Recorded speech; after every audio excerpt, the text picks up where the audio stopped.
Réenchantement, d'abord parce que pour moi c'est un terme qui ouvre vers l'avenir.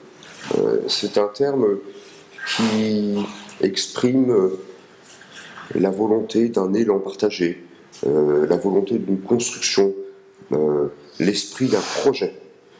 Voilà, l'avenir, la construction, le projet, la dynamique. Il me semble que le terme de réenchantement dit un petit peu tout cela. Refus d'une école qui se contenterait d'empiler auprès de ses élèves des tranches de savoir sans s'interroger d'abord sur l'utilité, sur le sens de ces savoirs.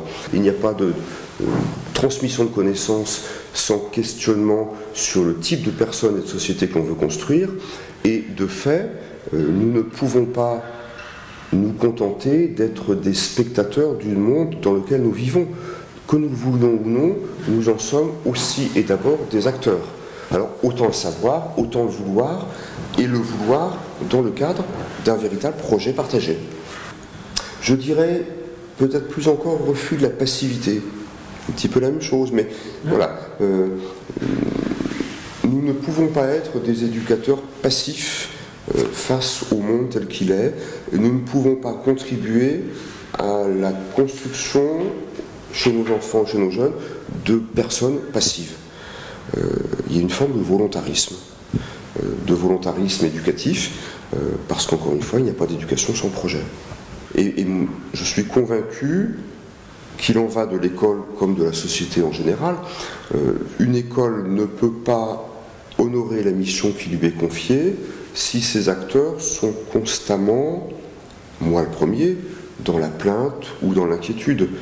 Alors il ne s'agit pas de se voiler la face ou d'occulter toutes les difficultés du quotidien, dans la vie des personnes comme dans la vie sociale au sens large du terme, mais en même temps, il n'est pas question de s'installer dans cette forme de résignation ou de passivité selon laquelle tout irait mal, tout irait de plus en plus mal. Ça n'est pas vrai. Ça ne l'a jamais été, ça ne l'est pas aujourd'hui davantage qu'hier. Donc que l'école catholique soit porteuse d'un regard lucide mais résolu et confiant dans la vie, dans l'avenir, c'est la moindre des choses. Ça me paraît être la moindre des choses. Mais en même temps, on ne construit aucun avenir sur le seul constat du poids des jours. Le poids des jours, il est là pour chacun d'entre nous, mais ça n'est pas le poids des jours qui fonde un projet d'éducation. Je crois que les uns et les autres, quoi que nous fassions dans l'école catholique, à quelque endroit que nous y soyons engagés, nous sommes porteurs d'un projet, d'une espérance, je ne vois pas comment le dire autrement, qui pèse infiniment plus lourd que nos difficultés individuelles ou collectives. Mais ça, c'est une affaire de foi. Je n'utilise pas le terme au sens, enfin pas exclusivement le terme au sens religieux, mais de foi au sens de conviction, au sens de ce qu'on porte dans les tripes et dans le cœur. Voilà, sinon ça n'a pas de sens.